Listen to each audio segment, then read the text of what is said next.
Bismillahirrahmanirrahim. Bismillahirrahmanirrahim. Kita mulai, hadirin sekalian. Assalamualaikum warahmatullahi wabarakatuh. Puji dan syukur alhamdulillah kita haturkan kepada Allah atas limpahan nikmat karunia Allah kepada kita semua, sehingga di malam hari ini kita dipertemukan Allah dalam majlis yang alhamdulillah penuh dengan keberkahan ditambah dengan rintik hujan. Mudah-mudahan kita semua oleh Allah diberikan keberkahan. Amin ya rabbal alamin.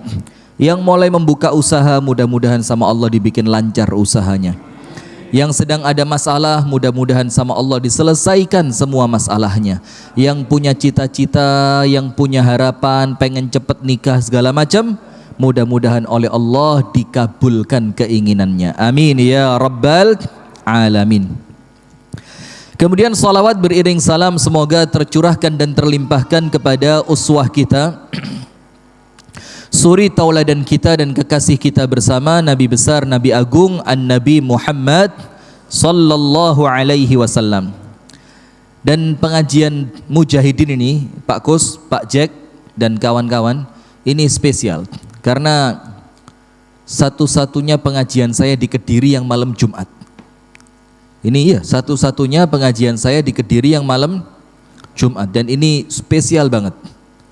Karena apa? Ini ketika kita membaca kitab-kitab, ketika kita membaca hadis, apa yang kita ceritakan tidak terlepas dengan mengucapkan nama Nabi Muhammad kemudian diiringi dengan apa? Sholawat.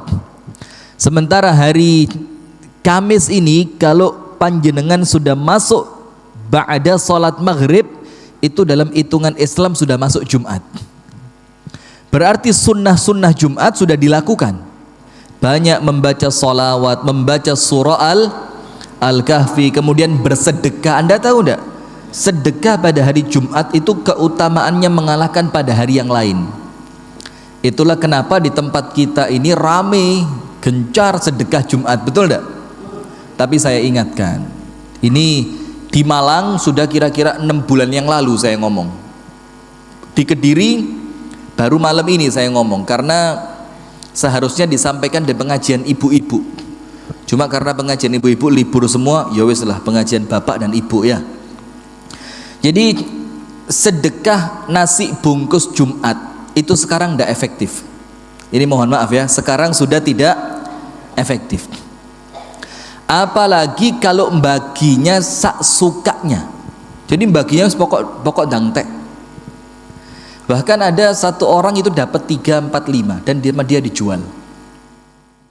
Dan satu bungkus nasi berkah Jumat satu hari satu pekan, satu kali satu pekan itu tidak mengentaskan mereka dari kemiskinan. Betul tidak? Akan lebih bagus kalau teman-teman yang biasa berbagi sedekah Jumat itu berupa nasi bungkus itu saling koordinasi satu dengan yang lain supaya tidak tumpang tindih, dan nanti sisa uangnya dikumpulkan, kasih kepada teman yang jelas kita kenal dan jelas dia butuh modal untuk usaha, kasih sama dia. Itu insya Allah lebih manfaat. Karena mohon maaf, sekarang orang yang dapat nasi satu pekan satu kali cuma satu bungkus itu merubah apa buat dia? Beda kalau antum kasih ke tempat bencana, memang mereka sedang butuh. Tapi kalau di tempat-tempat seperti kita, bukan saya melarang loh ya, cuma saya mengajak sedekah yang lebih cerdas. Sedekah yang lebih cerdas. Jadi uangnya aja kumpulin. Kamu tiap Jumat ngasih berapa buat sedekah Jumat? Nasi bungkus 100.000, kumpulin 1 bulan, kasih satu orang yang ngaji, betul ngaji dan komit untuk bersikap amanah, dan dia mau memulai usaha, kasih buat modal. Kira-kira kalau panjenengan sepakat nasi bungkus yang kadang-kadang tidak efektif atau dirupakan uang untuk modal, cocok yang mana? Ini lebih pas. Apalagi mohon maaf, kadang-kadang yang dapat nasi bungkus berkah Jumat itu orang-orang yang tidak beragama. Bukan berarti kita tidak boleh bantu mereka, tidak. Tapi kok kesannya tidak tepat sasaran. Bahkan ada yang cerita ke saya, itu dia dapat dari beberapa kelompok, dari pengajian fulan dapat, dari pengajian fulan dapat, dari pengajian fulan dapat, dibukai sini, sing enak dipangan, sing liyane di gua. Anda bayangin sampai seperti itu mereka. Karena apa? Karena mereka menganggap bukan begini sedekah itu, Pak. Kudungnya sego sak bungkus. Faham enggak hadirin? Atau lebih bagus, lebih efektif bikin seperti mujahidin, pas mari Jumatan kasih makan. Itu lebih keren. Iya, pernah kan? Zaman kapan itu kan? Habis Jumatan kasih makan. Masih jalan sampai sekarang. Loh, itu lebih keren. Karuan wonge Jumatan, iya. Dan itu syiar masjid. Dan itu narik orang untuk mau ke masjid. Kalau dibagi-bagi di pinggir jalan, yo ndak nambah syiar. Apalagi yang berbagi, ibu-ibu yang sambil berbagi sambil pasang kamera. Pak, bilang terima kasih Pak ya. Ini ibu-ibu sedekah Anda sudah saya kasih ke fakir miskin, Bu. Wonge krungu, fakir miskin. Loh coba. Nah, maka tolong lek sedekah itu sing cerdas. Kalau sedekah itu yang apa? Cerdas. Tapi yo ini semua debatable. Artinya yo panjenengan bisa sepakat, panjenengan bisa tidak sepakat. Ini sekedar saya menyampaikan apa? Unek-unek saya. Karena di Malang itu, Pak, sampai turah-turah. Sampai salah satu majelis taklim itu berinisiatif untuk nasi berkah Jumat itu dibaginya kemana? Rumah sakit kelas ekonomi. Jadi untuk penjaga-penjaga orang yang sakit itu, yang di kelas ekonomi, yang bangsal kelas 3, yang kadang-kadang yang sakit 1, yang jaga 3 orang, beber kloso, bawa termos, kesian kita ngelihat. Itu sampai dibagi ke sana. Karena apa? Yang di pinggir jalan wis oleh kabeh. Karena kadang-kadang yang bagi pun tidak mau capek, gak gelem cari orang-orang yang betul-betul tepat sasaran. Paham tidak? Jadi wis pokok kayak sampean koncone piro? Pitu, kayak pitu. Padahal cuma 1 orang. Lagi sebelah sana sampean koncone piro? Rolas, kayak rolas. Nanti sak kresek isi 50, 30 menit selesai. Itu Anda zalim sama orang yang sedekah. Kenapa? Anda tidak menyampaikan sedekah mereka ke tangan yang pas. Nah, ini yang kita perlu hati-hati hadirin. Jadi bukan sekedar gaya-gayaan. Nasi berkah Jumat, berkah Jumat, berkah Jumat. Coba, yo bagus, cuma ayo meningkat. Jadi levelnya itu ditingkatkan. Kemarin kita bagi-bagi nasi. Coba sekarang nasinya dikurangi, uangnya dikumpulkan, kita kasih teman pengajian kita. Yang dia mulai bisnis, yang dia rumahnya masih ngontrak, yang dia punya anak kecil, atau kalau mau tetap nasi, kirim ke rumah jamaah yang Anda tahu orangnya miskin, anaknya akeh. Faham? Kalau mau tetap nasi, kirim ke jamaah pengajian yang Anda kenal, wonge kurang mampu, anaknya banyak, kirim ke rumahnya dia. Atau kalau mau lagi, mendingan telepon pondok pesantren tahfidz Quran. Untuk hari Jumat makan siang dari majelis taklim kami, sehingga uangnya pondok pesantren yang untuk makan siang itu bisa dia simpen untuk kebutuhan lain. Masuk akal enggak? Nah, ya kudu masuk, gak masuk kualat sampean.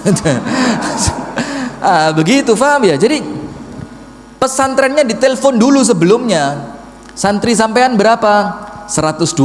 Oh, saya biasa sedekah Jumat itu kalau ngumpulin ibu-ibu bisa sampai dapat 200. Ya wes, nanti khusus hari ini makan siangnya dari kami supaya pondok ndak terlanjur masa. Nah, manfaat mana kira-kira? Nah itu loh Pak, wong Islam itu diurui cerdas Pak. Ndak asal sodako. Sama seperti ketika ada bencana, baju bekas atau baju layak pakai. Anda tahu?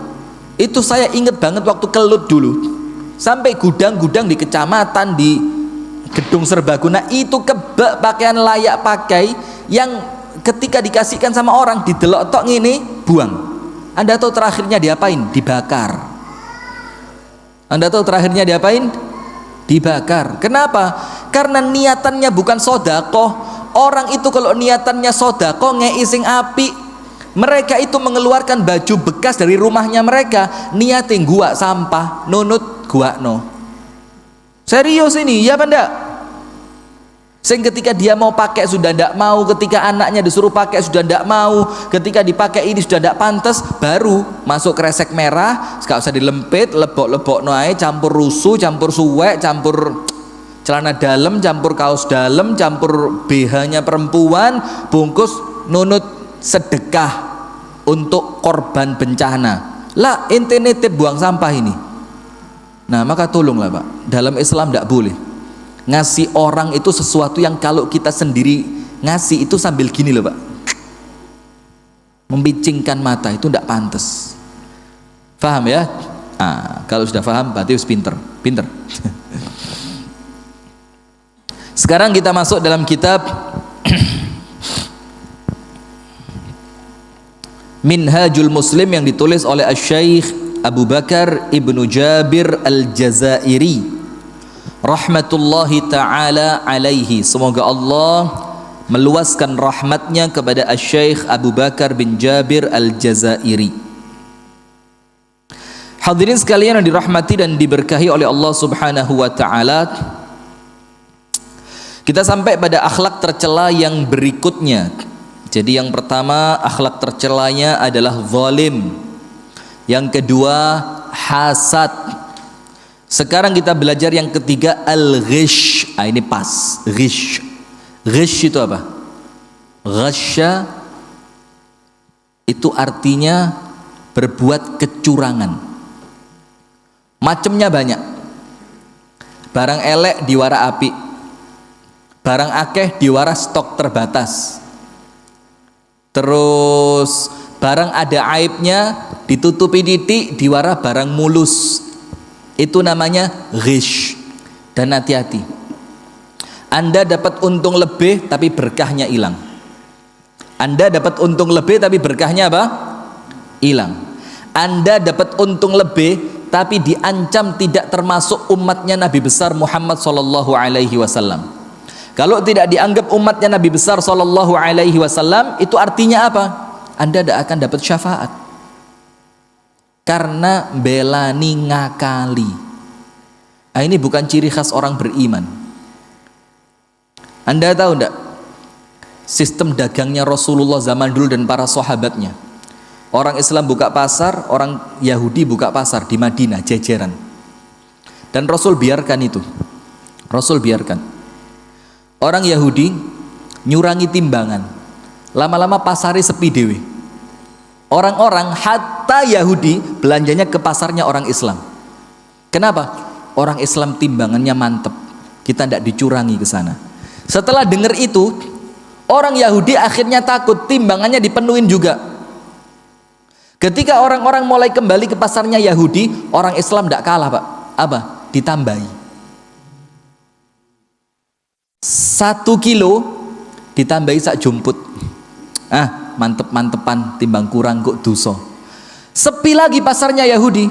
Balik ke orang Islam, dan itu orang Islam Pak, guduk malah ngakali, malah ngelebi. Kenapa? Apa yang Anda lebihkan itu tidak akan sia-sia. Secara keberkahan dia nambah, secara sodakoh dia dinilai sodakoh, dan memunculkan cinta karena menolong sesama Muslim. Ini orang Islam begitu. Jadi jangan dibalik. Kita ini bukan orang yang materialistis, kapitalis, pokok pikirannya badi gede, ndak. Kita ini pikirannya apa? Berkah. Maka Anda silakan lihat dalam sejarah ekonomi Islam, orang kaya di zaman Nabi itu pilihan saja.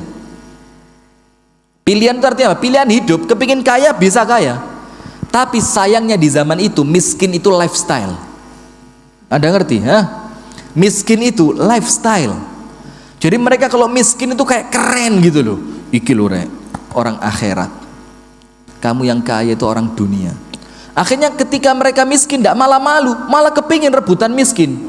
Anda tuh Utsman ibnu Affan, saking kepingin miskinnya borong kurma busuk, dibeli dengan harga kurma bagus.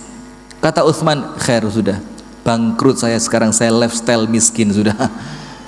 Subhanallah, tidak berapa lama datang utusan dari suatu kerajaan untuk memborong kurma busuk karena di kampung mereka ada penyakit, obatnya cuma kurma busuk, dibeli 10 kali lipat.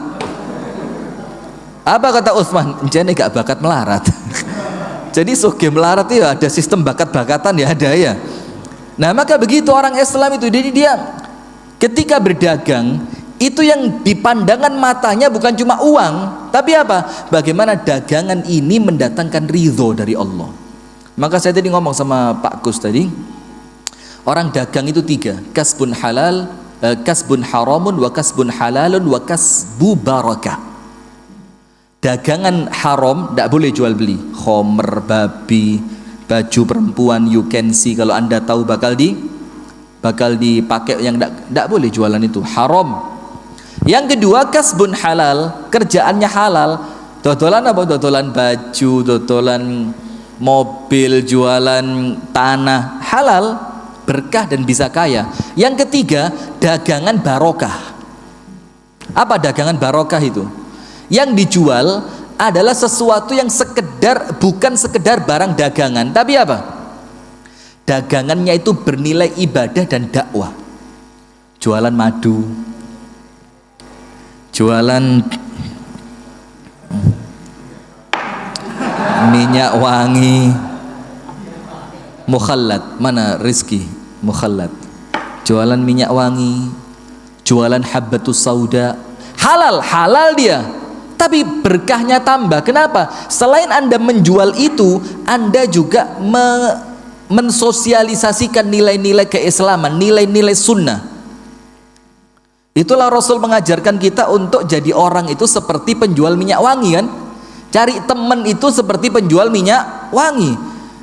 Boleh jadi kita dikasih gratis, atau kalau enggak kita juga membeli darinya sesuatu yang bagus. Kalau tidak minimal mencium apa?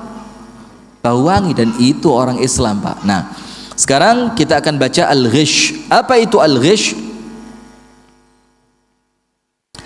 Al-ghish artinya adalah menipu atau berbuat curang. Menipu atau berbuat curang itu adalah al-ghish.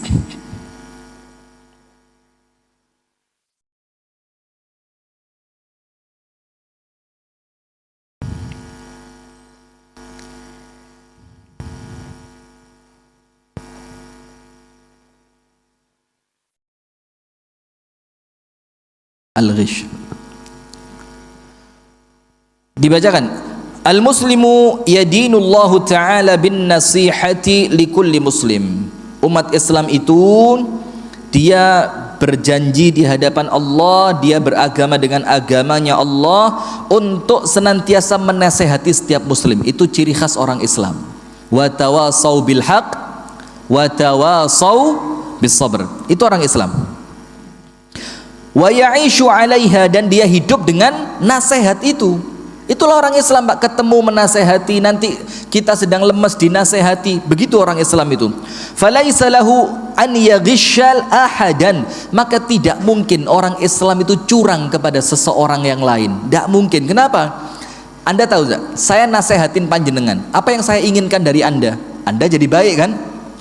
Artinya saya menginginkan Anda baik. Itulah pokok agama Islam. Saya menasehati Anda untuk semakin baik. Mana mungkin saya yang kepingin Anda baik, dan itu prinsip hidupnya Islam, kemudian saya curang sama Anda. Curang tidak baik buat Anda, akan bikin Anda terzolimi, akan bikin Anda mangkel, akan bikin Anda tidak suka. Maka tidak mungkin orang Islam seperti itu. Wa yaghdira aw yakhuna, dan tidak mungkin dia curang atau khianat. Ghadar itu mengingkari janji, atau tidak mungkin dia berkhianat. Khianat itu dipercaya tiba no bleset, itu khianat. Tidak boleh orang Islam. Idh al-ghishu wal khiyanatu wal ghadru sifatun dhamimatun qabihatun fil mar'i. Karena apa? Ghish, curang, khianat, ingkar janji, itu sifat yang tercela yang tidak boleh seorang muslim mensifati dirinya dengan itu. Wal qabhu la yakunu khuluqan lil muslimi wala wasfan lahu bihalin minal ahwal. Sementara keburukan itu tidak boleh jadi sifatnya orang Islam dalam keadaan apapun. Lihat Pak, dalam keadaan apapun. Orang Islam itu tidak boleh bersifat buruk. Sogeh apik melarat ya kudu apik, sehat apik loro ya kudu apik. Itu orang Islam. Apapun keadaannya, di hadapan orang baik, di balik orang juga baik. Tidak seperti menusuk dari belakang. Tidak boleh orang Islam begitu. Sing enak, sing fair, ngomong apa adanya gitu. إذ طهارة نفسه المكتسبة من الإيمان والعمل الصالح تتنافى هذه الخلائق الذميمة والتي هي شر محض لا خير فيها. Karena apa? Kesucian jiwa yang kita inginkan. Pentingnya apa, Pak? Nanti di hari kiamat semuanya kecewa. Illa man atallaha biqalbin salim, kecuali orang yang datang kepada Allah atine resik, hatinya apa?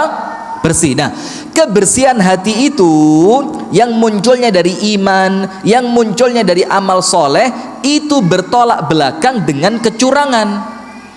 Maka tidak mungkin Anda kepingin hatinya bersih, sora popo jahat, yang penting atine api. Loh, jahat kok atine api?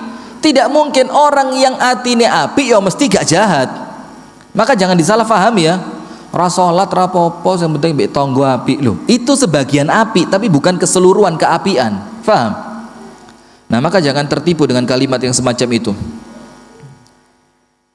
Wal muslimu qaribun minal khair ba'idun 'anil syarr. Karena orang Islam itu dekat dengan kebaikan, jauh dari keburukan. Nah, sekarang ini Asy-Syaikh Abu Bakar bin Jabir Al-Jazairi rahimahullahu taala menyebutkan 5 contoh kecurangan. Ada berapa contoh? 5. Yang sebagian diantaranya tidak kita anggap curang. Nomor 1, an yuzayyinal mar'u li akhihi al-qabih awil syarri awil fasad liyaqa'a fih. Menghiasi keburukan supaya tampak baik, supaya orang lain terjatuh pada keburukan itu. Contoh maklar mobil, ahlan wa sahlan. Maklar sepeda, apalagi maklar tanah. Ada tanah, mobil, sepeda yang dia sendiri gak mungkin tuku, gara-gara dia tahu cacatnya mobil itu, dia tahu cacatnya motor itu, dia tahu letak tanah ini tanah yang gak mungkin orang mau beli. Tapi hanya gara-gara cari fulus, dia bilang sama orang, iki le ana duwe ana sing tuku, gak tak dol nang ente.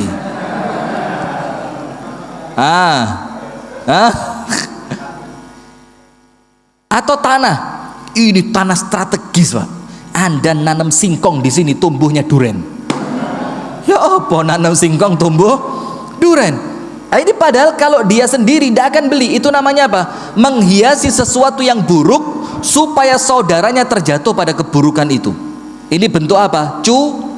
Curang. Maka Anda bermuamalah kepada orang lain dengan apa yang Anda ingin orang lain bermuamalah kepada Anda. Faham?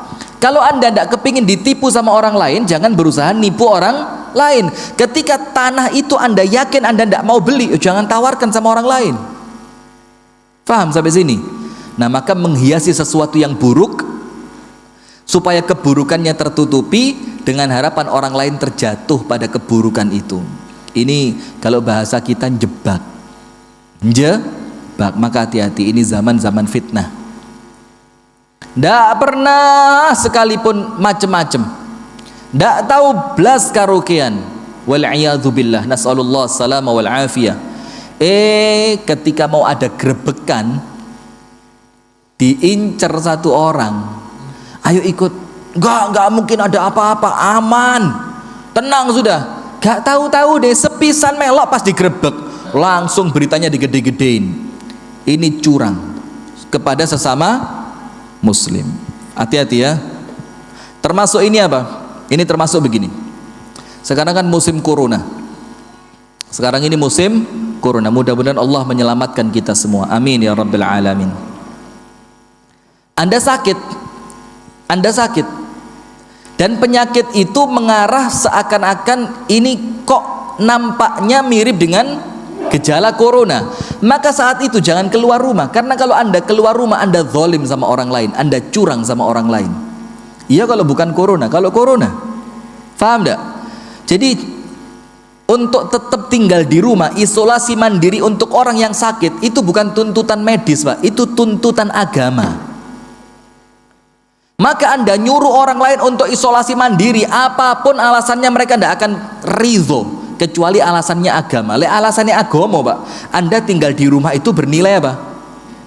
Ibadah. Sampai sini paham? Nah, itu bentuk kecurangan yang pertama, menghiasi keburukan supaya orang lain terjatuh. Bentuk kecurangan yang kedua, an yuriyahu dhahira syai'i tayyib as-salihah wa yukhfi alaihi batinahu al-khabith al-fasida. Jadi seperti ini.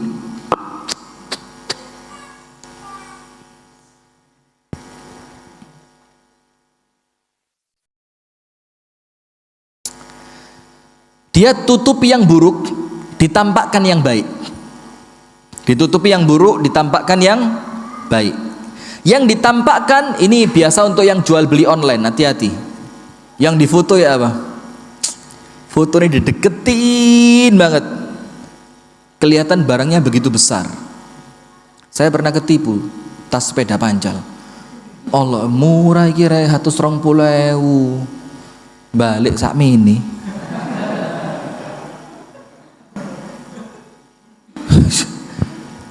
Mau protes kok ya empani 120.000 kok protes men, gak protes ki jerone ati yo ngenes. Ini menampakkan dari sesuatu itu yang ditampakkan yang bagus-bagusnya. Yang buruknya apa? Ditutupi. Dan ini termasuk bentuk apa? Khianat. Bentuk kecurangan. Wa yukhfi alaihi batinahul khabithal fasid, dan menutupi dalamnya yang khabith dan fasid. Contoh, Rasulullah lewat suatu pasar, ada orang jualan gandum, sering dengar ya. Kemudian atasnya kering, Rasul curiga. Rasul masukkan tangannya, wa yudkhilu yadahu. Ketika Rasul keluarkan, walamma akhrajahu, ternyata mendapati gandum yang di bawah gandum yang sudah busuk dan basah. Rasul tanya, kenapa tidak kamu balik? Yang basah busuk biar orang lihat, taruh atas. Katanya dia, kalau saya taruh atas tidak laku. Anda tahu asbabul wurudnya hadis ini apa? Ada orang kulaan gandum, kulaan dengan harga mahal. Artinya dia juga ketipu, Pak. Artinya pedagang ini juga bukan dia yang mengawali penipuan, dia juga tertipu. Dia beli gandum dengan harga gandum mahal, sampai rumahnya dicek, ternyata gandum rusak. Kalau dia jujur bakal bangkrut. Kalau dia jujur bakal bangkrut. Kalau dia bohong, tidak bangkrut tapi nipu orang. Maka Rasul katakan, qulil haqqo wa in kana murran. Katakan yang benar walaupun pahit. Jadi pahitnya bukan buat orang lain, buat siapa? Diri sendiri lah. Kita ndak saiki dakwah sak kewar PDW lek jamaah ngamuk. Loh, ini mengamalkan hadis ini. Katakan walaupun pahit. Ya pahit guys, sampean legi guys. Lah ini artinya hadis ini sama seperti yang tadi. Ketika Rasulullah melihat yang atas bagus, yang bawah buruk, ini penipuan. Contoh, saya pernah ngalami juga beli stroberi dibungkus plastik. Plastiknya suka kuning tuh, yang kecil-kecil itu. Atasnya gede-gede kayak gini. Kita makan atasnya krek. Nih sore, subhanallah. Sak semut-semut, wah ya Allah. Ini penipuan ini. Ditampakkan yang keren-kerennya, atau mohon maaf, durian 10 ribuan. Wes berhenti mobil kita, seret 10 ribu, gawa duit saya ketewun 10 ribu 4 susuk 10.000 gak sanggup mulai. Oh yang ini 25, yang ini 50, ini 75, ini 80. Itu tulisannya itu yang pojok sana. Duren saya disimpan di pinggir ban serep mobil. Saya mau ireng-ireng, saya mulai pecah. Ini ada sisi kedustaannya. Walaupun sebagian orang ngomong enggak, itu strategi bisnis lah. Orang Islam tidak boleh strategi seperti itu. Orang Islam itu harus jelas. Harus apa? Jelas. Kalau memang tulisannya 10 ribu, ya sing 10 ribu pasang no tulisan itu. Jangan yang 10.000 dipasang duran gede-gede. Wes kadung ustad mandek, ustad ketipu, kualat ngorohi ustad, dak barokah, gak payu duran muloro weteng sampean. Oh, dawa dongane. Ini coba angkat tangan yang pernah ketipu yang seperti itu. Korban semua atau jangan-jangan Anda pelaku ini. Cama jualan apukat, jualan buah naga ditulis 1 kilo 10.000, ternyata sing elek-elek sing sering ireng. Ini hati-hati hadirin ya. Karena apa? Kita khawatir itu termasuk bentuk apa? Bentuk kecurangan. Yang ketiga, jadi yang pertama tadi apa? Yang pertama tadi menghiasi sesuatu yang buruk. Nomor 2, yang ditampakkan yang bagusnya, jeleknya ditutupi. Yang ketiga, an yudhhira lahu khilafa ma yudhmiruhu, menjelaskan tidak sesuai aslinya. Menjelaskan tidak sesuai aslinya. Ini biasanya bisnis handphone, hati-hati. Ya apa baterainya? Dipakai 1 bulan tidak mati. Kok bisa? Iya, CC mancep terus. Jadi ngomong CC mancep terus itu terakhir ya. Sama seperti itu, dapatkan hadiah umroh sekeluarga. Dek pocok cili ono bintangi. Syarat dan ketentuan berlaku. Itu syaratnya hanya bisa diambil oleh malaikat dok. Selain malaikat tidak dapat syarat itu. Ini subhanallah. Ini hati-hati seperti ini. HP. Ikilah aku jujur gak payu. Maka ini HP karena nampak luarnya tidak pernah jatuh. Duh, mulus pak, mulus. Ditukokno Ricky Fajar ini mulus. Ini saya dikasih ketika HP ini masih mahal dulu. Saya kira sih larang sih. Baru beli pak, malam diantar ke rumah, isuk nyemplung kolam. Plung. Kok selamat HP ini Ustadz? Selamat malian. Coba bukan HP-nya Ustadz kira-kira mati. Langsung saya keluarin, gak tahu rupno belas, tak lebokno beras. Lu kan ceritanya orang Jawa gitu ya, dileboknya apa? Beras. Subhanallah. Setelah kira-kira 3 atau 4 jam saya nyalain, lancar. Nah ketika saya mau jual HP ini, orangnya ndak tanya kok. Lo ndak perlu orangnya tanya, Anda harus ngomong. Loh Ustadz, bahlul itu. Bukan bahlul, jujur. Ini HP saya jual, ndak ada error sama sekali, walaupun pernah nyemplung air. Kudu ngomong. Anda loh orangnya ndak tanya kok. Ya wes, piye barangnya? Ya sampean delok dhewe wis pokoke ngono. Ayo, siapa yang pernah gitu? Bangmu. Ya apa mobilnya keren? Ya sampean delok wis ngono iku barange. Padahal mari nyepet wingi, nyepet pojok ngarep kiri. Spione masang dek pojokan Pasar Stono Betek, bukan lagi spion ori ya. Tidak dijelaskan, itu tidak boleh. Maka hadisnya fa in bayyana, kalau kedua penjual dan pembeli saling menjelaskan. Menjelaskan itu apa? Ya tanpa ditanya, sampai ngomong ini HP pernah masuk air. Tapi walaupun pernah masuk air, yang make ustad barokahnya gede. Masuk air ngelongi rego 300, dipakai ustad ngundakno rego 1 juta. Ya saya menang 700. Harus dijelasin. Maka tidak boleh seperti itu. Yaitu menjelaskan tentang barang tidak sesuai dengan aslinya. Katakan kalau pernah jatuh, ngomong pernah jatuh. Motor misalkan pernah kena banjir, ngomong ini motor pernah kena banjir. Tapi sudah saya servis, sudah saya bersihin, sudah saya rapiin. Ngomong. Sama seperti orang jual rumah. Sampai kemarin kebongkar. Saya lupa daerah Jawa Tengah. Bannernya gede, masya Allah. Jual kaplingan rumah dekat masjid, posisi strategis, anti banjir. Pas difoto pak, itu bannernya hampir kelep.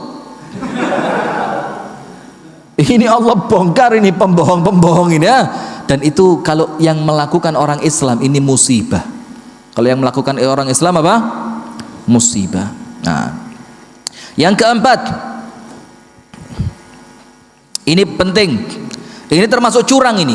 Nomor 1, curang itu menghiasi keburukan. Nomor 2, menampakkan yang baik menutupi yang buruk. Nomor 3, menjelaskan tidak sesuai dengan hakikatnya, real keadaan nyatanya. Yang keempat, curang itu apa? An ya'mada ila ifsadi malihi alaihi au zawjihi au waladihi au khadimihi au sadiqihi bil waqi'atin fihi wan namimah.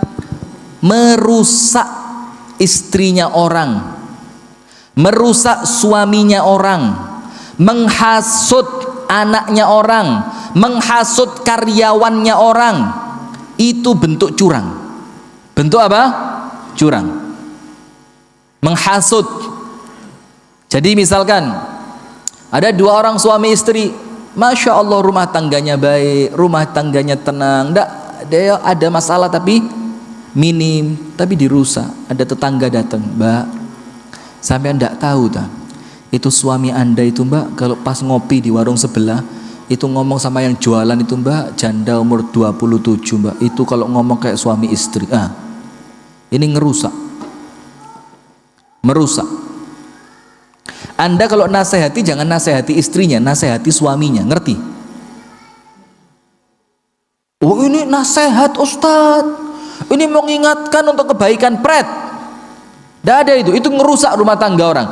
Anda kalau lihat seorang laki-laki ganggu perempuan lain sementara dia punya istri, yang dinasehati bukan istrinya, siapa? Laki-lakinya dan perempuan yang mau digoda. Kandhanono, wong lanang sing teko iku wis duwe bojo. Bojone kereng lho. Sampai dicokot lho macem-macem. Lek gak disantet lho sampean. Gituin. Lah kita kebalik. Ini dihiasi sama setan. Ibu-ibu. Bu. Astagfirullahaladzim. Bu, tidur. Ini penting buat sampean, Bu. Jadi ngandani itu kudu pasangannya, tapi orang yang bersangkutannya yang diberitahu, itu namanya menasehati. Tapi kalau adu-adu, namimah itu apa? Namimah itu adu domba. Ya ini termasuk curang sama orang Islam atau merusak pembantunya orang lain.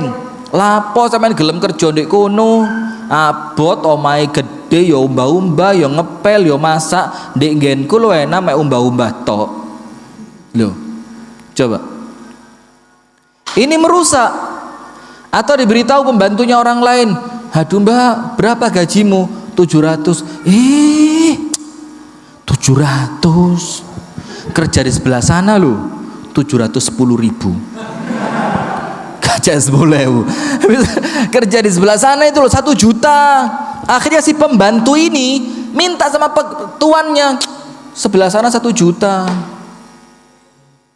Termasuk perang harga, itu curang. Tahu perang harga? Orang Islam tidak boleh begitu. Tingkatkan pelayananmu. Paham sampai sini? Nah itu namanya apa? Curang. Yang kelima, apa bentuk curang? An yu'ahida ala hifdhi nafsin aw malin aw kitmani sirrin thumma yakhunuhu wa yaghdur. Yaitu apa? Kamu berjanji kepada seseorang untuk menjaga dia, menjaga hartanya, atau menutupi aibnya. Ternyata kamu khianat, kamu sebar, kamu rusak dia. Ini bentuk curang. Saya sama Pak Imam, inti tok yo, jangan ngomong-ngomong. Sudah aman, bagus. Tapi kalau sampai ternyata Pak Imam ngomong nang Pak Endro sampai tok lho. Ojo mana iki toke mbek inti tok, ojo tambah rene toke. Engko Pak Endro tok mana tok. Sak masjid ro kabeh.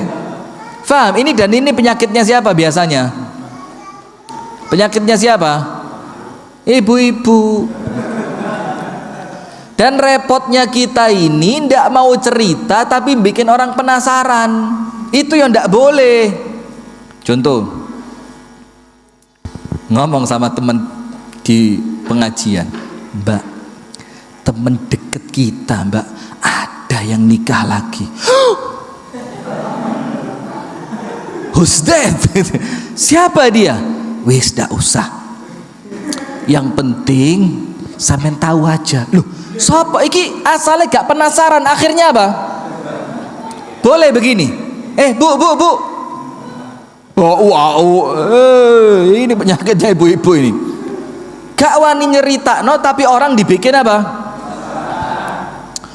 temen kita kemarin ngelamar perempuan yang ketujuh ditolak semua. Ping 7 iya sopo wis yang penting kudu sampean. Lah ini bikin orang akhirnya menerka-nerka sama seperti dukun. Serius, Anda tahu dukun? Di rumah Anda setiap punya sendal jepit anyar hilang. Jepit anyar hilang. Kok pelaur men sendal jepit sini colong. Sudah. Penasaran, apa yang dilakukan? Datang ke Banyuwangi, asosiasi perkumpulan dukun dan tukang santet. Datang ke tukang dukun. Datang tanya, "Mbah, ini setiap saya beli sendal jepit baru, Mbah, hilang, Mbah. Saya beli lagi hilang, Mbah." Mbahnya bilang apa? Gampang. Mau tahu pelakunya? Mau, pasti ketangkep. Bagaimana? Hubungi Mas Bambang CCTV. Ketangkep temenan. Enggak begitu, dibilang apa? Oh ya, saya tahu orangnya. Saya mau tanya, dukun nyebut nama atau ciri biasanya? Ciri ini nggak wong adu-adu, Pak. Iya apa enggak? Orangnya gak seberapa tinggi, gak seberapa pendek. Indonesia ini gak seberapa tinggi. Astagfirullahaladzim. Terus kulitnya sawo mateng. Loh, sak Kediri kabeh. Tambah lagi dia bukan orang jauh. Biasanya orang ngono nih dukun itu ya. Dia bukan orang jauh. Akhirnya Anda apa? Mikir. Setiap ketemu orang delok jepite. Ya Allah, kayak nggenku. Mosok iki. Seperti itu, tidak boleh. Nah, maka Anda diyakini sama orang bakal menjaga dia, bakal menutupi aibnya. Ternyata Anda sebarkan dan Anda mengkhianati dia, itu curang. Itu namanya apa? Curang. Nah, bismillah, alhamdulillah, assalatu wassalamu ala rasulillah wa alihi wa sahbihi wa man walah wa ba'du. Jadi akhlak tercela yang ketiga adalah apa? Curang. Bentuk curang yang pertama, menghiasi keburukan supaya orang lain terjatuh di dalamnya. Ini gaya nih Abu Nawas. Ketika dia terjatuh ke dalam sumur, ada gajah tanya, "Abu Nawas ngapain dalam sumur? Ini langitnya mau jatuh." "Wah, aku lebokno kono pisan gak iso, cukup gawe wong siji tok." "Ya apa carane?" "Ya wis aku ngalah, aku enggak harus sampean mlebu." Sama gajahnya Abu Nawas ditolong, gajahnya masuk tinggal lari. Ini menghiasi apa? Keburukan. Yang kedua, menampakkan sesuatu yang baik menutupi yang buruk. Yang ketiga, menjelaskan tidak sesuai dengan hakikatnya. Yang keempat, merusak hartanya orang lain, merusak pasangannya orang lain, merusak anaknya orang lain, menghasut pembantunya orang lain, karyawannya orang lain, atau temannya dengan namimah. Dan yang kelima, yaitu berjanji untuk amanah, berjanji untuk menjaga, berjanji untuk menutupi, tapi ternyata disebar. Yang lima ini semuanya harus kita hindari. Saya bacakan sedikit lagi. Wal muslimu fi tajannubihi lil ghishi wal ghadri wal khiyanati huwa muti'un lillahi wa rasulih. Idh hadhihi thalathatu muharramatun bi kitabillahi wa sunnati rasulih. Ingat, ketika panjenengan menghindari yang tiga ini, curang, khianat, menipu, curang, khianat dan menipu, maka saat itu Anda sedang ibadah. Anda sedang mentaati Allah dan mentaati siapa? Rasulullah. Karena tiga perkara ini, curang, khianat, menipu, ini perkara yang diharamkan oleh syariat. Kalau panjenengan berdagang dan panjenengan tinggalkan yang tiga ini, maka panjenengan sedang ibadah kepada Allah. Maka saya sarankan saudara-saudara kami yang buka toko di Kota Batu sana, itu pasar Batu sekarang katanya kayak lapangan bola. Itu losnya pasar itu katanya bisa digawe bal-balan, saking sepi nih.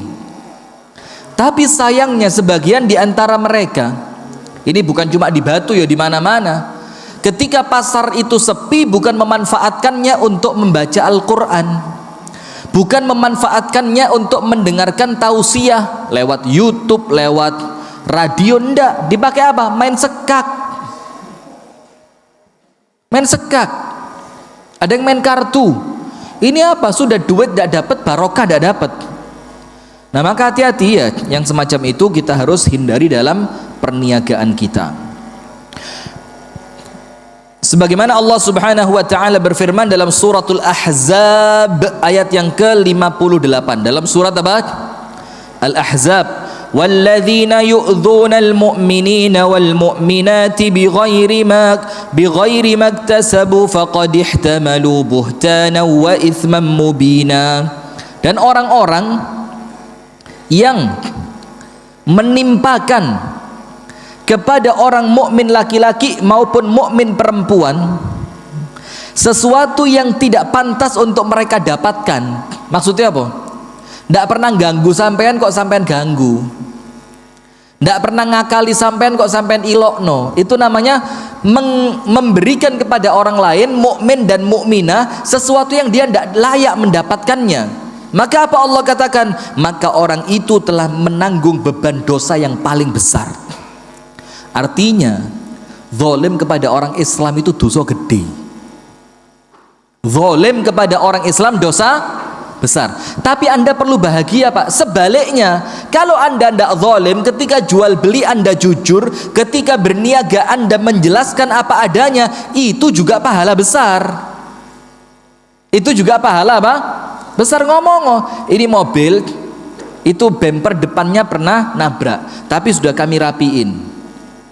Nah, mungkin orang yang beli, wah berarti catnya wis gak ori, ndak, catnya ndak ori. Maka harganya mungkin semakin apa? Turun. Tapi ketika harganya turun, dalam keadaan Anda tidak bohong sama dia, Anda dapat pahala besar dari Allah. Nah, ini jadi Islam itu adil. Ketika melakukan dosanya besar, ketika menghindari pahalanya juga besar. Sama seperti zina. Nas'alullah as-salamata wal afiyah. Semoga Allah menyelamatkan kita ya. Amin. Dan ini zaman, Pak, hati-hati betul, hati-hati betul, hati-hati betul. Banyak doa orang tua ya. Orang tua kalau sudah punya anak banyak doa. Anda tahu enggak? Para salaf itu, Pak, ini amalannya para salaf. Ketika mereka belum menikah, ibadahnya bagus. Setelah mereka menikah, tambah bagus. Ketika ditanya, kok lebih kuat sekarang ibadahnya dibanding dulu sebelum nikah? Apa jawabannya? Karena sebelum nikah aku hanya bertanggung jawab untuk kebaikanku sendiri. Setelah nikah aku tambah ibadahku, karena aku bertanggung jawab atas kebaikan istriku. Maka tambahan ibadahku tadi itu seakan-akan aku membayar Allah untuk menjamin kebaikan istriku. Ketika punya anak, ibadahnya tambah kuat lagi. Karena dengan ibadah itu dia berharap Allah akan menjagakan anaknya. Anda tahu dalam surat Al-Kahfi kan? Ketika Musa jalan bareng siapa? Khidir. Ada tembok mau roboh. Sebelumnya Khidir sama Musa minta makan di kampung itu, tidak dikasih makan. Terus kemudian sama Khidir tembok yang mau roboh tadi diapain? Dibetulin. Maka Nabi Musa protes, "Lau syi'ta lattakhadta 'alaihi ajra." Kalau kamu mau dapat bayaran. Dari bayaran itu kamu bisa beli apa? Makan. Ternyata apa? Di bawah tembok itu ada harta karun milik 2 anak yatim. Yang Allah kepingin harta karun itu tidak diambil orang. Kalau temboknya roboh, ketahuan orang diambil. Kenapa pertanyaan kok sampai Allah ngirim Khidir bersama Nabi Musa untuk sekedar jadi tukang bangunan, belani tembok ini? Wa kana abuhuma sholihah, berkat kesolihan bapaknya. Maka sekarang, Pak, semakin edan zamane, orang tua ibadah kudu tambah edan, nemen. Edan itu tambah kuat gitu loh. Biasa tahajud petang jam, saiki 6 jam. Loh, itu bayaran buat Allah supaya apa? Jaga anak kita. Loh, kita ndak ya sekarang. Tambah rabi, tambah males. Biasanya biasa durunge rabi, wah pengajian. Setelah nikah, anu Ustaz, istri mual. Iya, muales. Nanti punya anak gitu lagi. Dulu belum punya anak, Masya Allah, riwa-riwi pengajian, boncengan sama istri. Ketika ada anak, maaf Ustadz, anak panas. Saja dia butuh anaknya yang panas, bapaknya panas, kerungu pengajian, kena jin. Nah kan begitu. Nah maka hati-hati. Kemudian disebutkan di sini dalam surat yang berikutnya, surah Al-Fatah ayat yang ke-10, faman nakatha fa innama yankuthu ala nafsih. Dan ini banyak ayat yang semisal dengan ini. Orang yang buruk itu Allah beritahu panjenengan, inget lo yo, wong elek iku kudu elek gawe wong liyane. Tapi elek gawe sapa? Gawake dhewe. Itulah seperti orang meludah ke atas. Itu air liurnya akan turun kemana? Balik ke wajahnya dia. Seperti sekarang banyak orang yang kebiasaan ngidoni sopir mobil, lek nyelip ngawur sepeda motoran, toh. Sekarang lali nggak masker, aduh, ketutupan masker, menang nafsu kata ngidoni wong, subhanallah. Mana yang sering ngidoni sopir-sopir itu, mana? Hati-hati, Anda nanti meninggal mulut Anda 7 meter itu. Masuk tabloid Hidayah karena sering meludahi sopir mobil. Ketika meninggal dunia bibir maju sampai 7 meter. Maka dikatakan di sini dalam surat Al-Fatah ayat yang ke-10, barang siapa yang mengingkari perjanjiannya, maka sesungguhnya dia sedang menzalimi diri sendiri. Contoh orang dagang coba. Lek ngapusi menit sing tuku teko maneh apa ora? Ndak datang lagi. Hari ini ada janjian sama orang, ternyata Anda khianat hari ini, besok mau diajak janjian orang itu? Ndak mau. Mateni rezekine dewe. Coba ketika ada orang beli sama Anda tambahi, Anda kasih pelayanan maksimal, Anda doain, Anda terus Anda kebaikan sama dia. Besok datang lagi. Dan saya pernah dengar cerita ini dari Ustadz Yusron. Di Pare itu ada warung kelontong, toko kelontong itu ya peracangan, beras, minyak, gas, LPG, garam semua. Subhanallah, sebelahnya ada toko punya orang Tionghoa, regane murah. Ini yang Islam mahal. Tapi subhanallah punya orang Islamnya rame. Kenapa? Lek ngladeni telaten. Napa malih Pak? Sampun, mboten kirang ta, mboten klentu. Oh mangke lek enten klentune diwangsulaken mboten napa-napa. Loh. Akhirnya orang ketika mendapatkan pelayanan itu nilai tersendiri. Yang bikin barangnya dia layak dihargai dengan harga yang mahal, karena yang dijual bukan cuma minyak wanginya, tapi ngomongnya ya. Ngomong ini sunnah Rasul. Orang kalau pakai ini malaikat kelet. Ini nanti kalau antum pakai, selama aromanya masih tercium, pahala nempel di dada antum. Oh, kalau yang jualan orang kafir gak ngerti Pak. Paris de Parfum. Wis ngono tok menangi Paris de Parfum. Apa Paris de Parfum? Minyak wangi Paris. Lah, gak ngerti arti ini. Nah ini repot. Maka pelayanan itu penting. Maka barang siapa yang mengingkari janjinya, maka dia sedang merugikan siapa? Diri sendiri. Dalam ayat yang lain, wa may yabkhal fa inna ma yabkhalu ala nafsih. Orang sing medit gak gelem dum-dum, gak gelem sedekah, gak gelem ngei hadiah, itu sebenarnya dia medit, dia pelit buat siapa? Diri sendiri. Kemudian dalam surah Fatir ayat 43. Dalam surat apa? Fatir ayat berapa? 43. Wala yahiqqul makru sayyi illa bi ahli. Dan keburukan, makar itu tidak akan memakan kecuali pelakunya sendiri. Ini ayat Quran, Pak. Wong iku lek niat elek balik nang awake dhewe. Ini Allah katakan wala yahiqqul makru sayyi illa bi ahlihi, dan tidak akan mengenai itu makar yang buruk kecuali untuk siapa? Untuk dirinya sendiri. Maka biarin orang zalim selama bukan Anda yang zalim. Faham? Kalau Anda yang zalim itu yang jadi masalah. Kalau cuma Anda yang dizalimi, bersyukur Pak. Anda punya doa mustajab. Rasulullah sallallahu alaihi wasallam bersabda, ini hadis penutup, dengerin. Ini pamungkas. Pamungkas itu apa? Husnul khatimah. Man khabbaba, barang siapa merusak. Khabbab itu merusak. Khabbaba, barang siapa merusak zaujatam ri'in, pasangan seorang manusia. Adu-adu. Merusak siapa?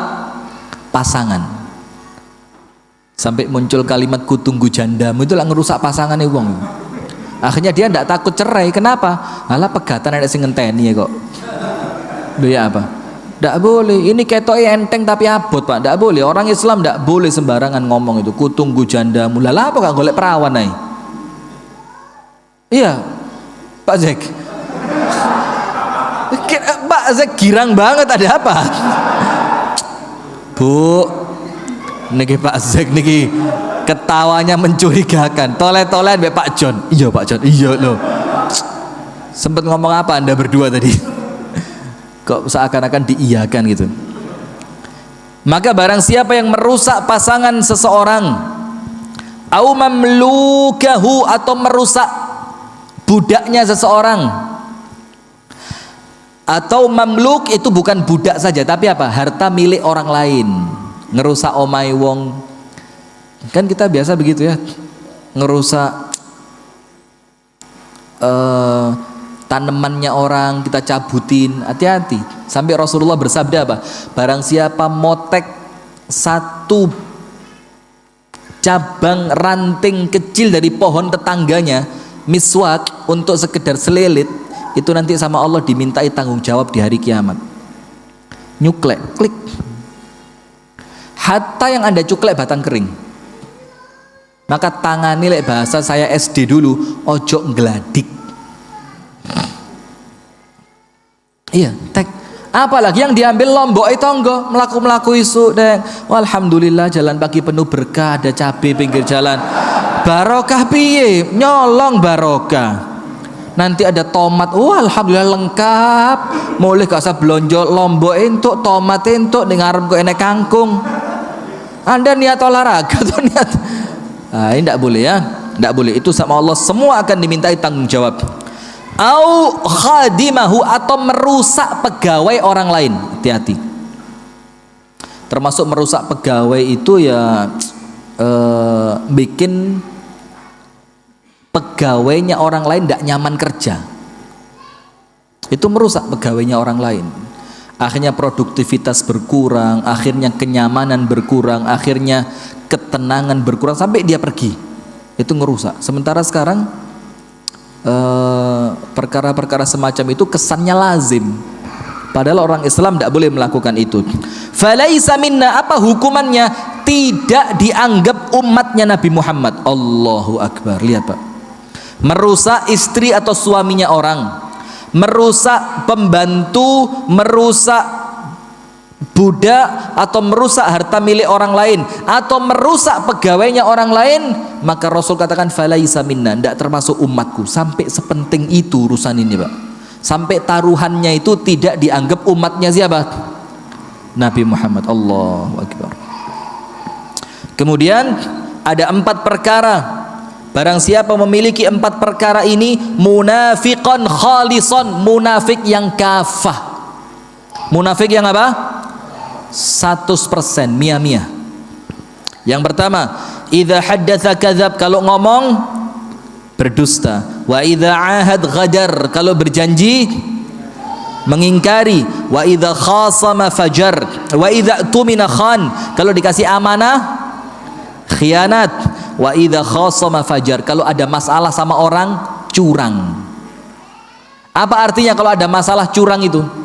Misalkan saya mangkel sama Pak Zakaria, ada orang tanya sama saya tentang, oh Ustadz kenal Pak Zakaria? Oh kenal. Ya apa? Saya pas mangkel-mangkel ya Pak Zakaria. Saya tidak boleh zalim sama dia. Misalkan Pak Zakaria ini kan ahli masjid, saya bilang ojo wis gak tau nang masjid belas. Padahal 5 waktu di masjid. Itu kalau ada masalah curang. Oh mau apa? Ada bisnis sama Pak Zakaria. Ini jualan gula merah. Wis jangan wis. Pak Zakaria itu urusan bisnis sama saya. urusannya 1 kali, bohongnya 4 kali. Akeh goro itu memang urusannya. Nah itu tidak boleh. Saya harus mengatakan yang jujur tentang Pak Zakaria. Kalau sampai kebencian Anda mendorong Anda tidak jujur untuk orang lain, itu namanya munafik. Dan barang siapa yang punya 4, munafik 100%. Kalau salah satu, maka dia munafik sampai dia tinggalkan sifat itu. Kemudian ada hadis Rasulullah memarahi penjual gandum. Ketika Rasul masukkan tangannya tadi, Rasul tanya, man sahibu hadzal ta'am, siapa yang punya ini gandum? Pedagangnya datang. Kemudian Rasul katakan, afala ja'altahu fawqa at-ta'am hatta yarahu an-nas?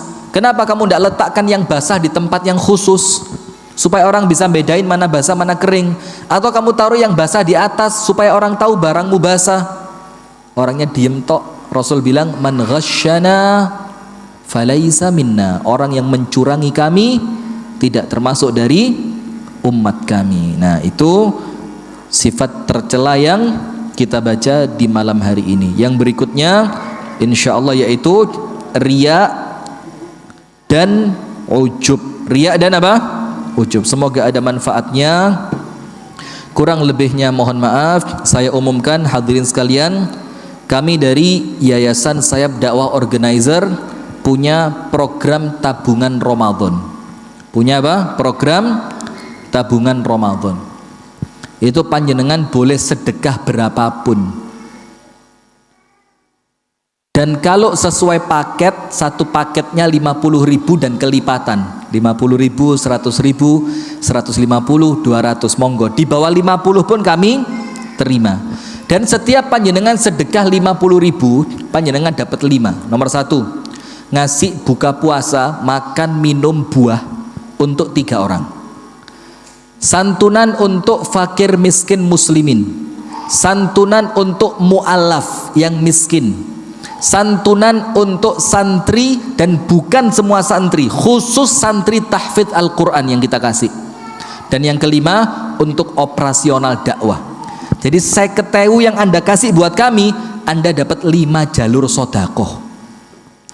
Nah itu kenapa Ustadz sedekahnya harus sekarang? Nomor 1, boleh jadi umur kita tidak sampai Ramadan. Kalau sedekahnya sekarang, kita di alam kubur, tapi uang kita masih tersisa sampai bulan Ramadan. Yang kedua, kalaupun panjang umur, belum tentu waktu itu kita lapang rezeki.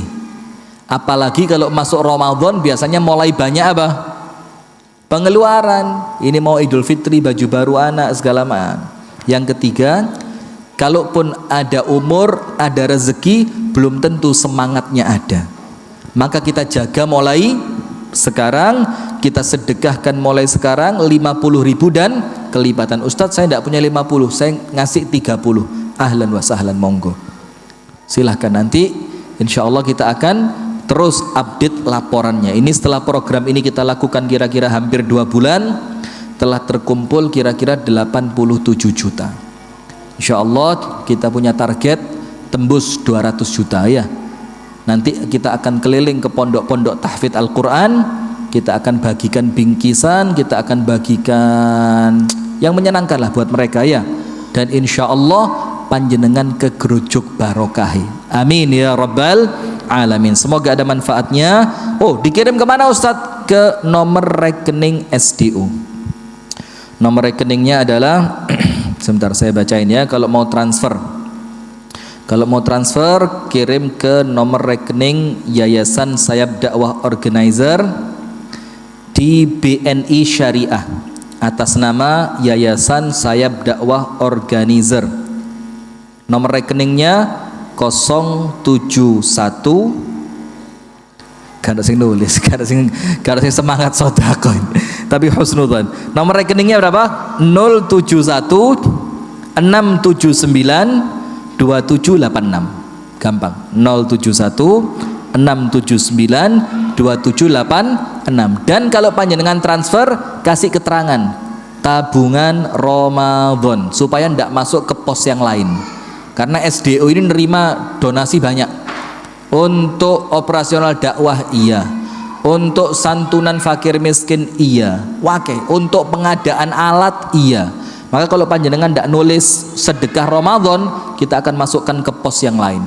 Dan insya Allah kita tidak akan khianat. Insya Allah kita tidak akan curang. Uang Anda akan 100% kita serahkan ke yang berhak. Dan tidak ada cerita Idul Fitri susuk, tidak. Tidak ada cerita. Loh wes Idul Fitri laporan kemarin kita mendapatkan 213 juta. Karena Ramadannya corona maka hanya tersalurkan 13 juta. Sisa 200 juta tidak akan Anda dengar cerita susuk, tidak. Insya Allah semua yang Anda kasih akan kita keluarkan sesuai dengan komitmen kita. Kita tutup dengan doa kafaratul majlis. Subhanakallahumma wa bihamdika asyhadu an la ilaha illa anta astaghfiruka wa atubu ilaik. Kurang lebihnya mohon maaf. Assalamualaikum warahmatullahi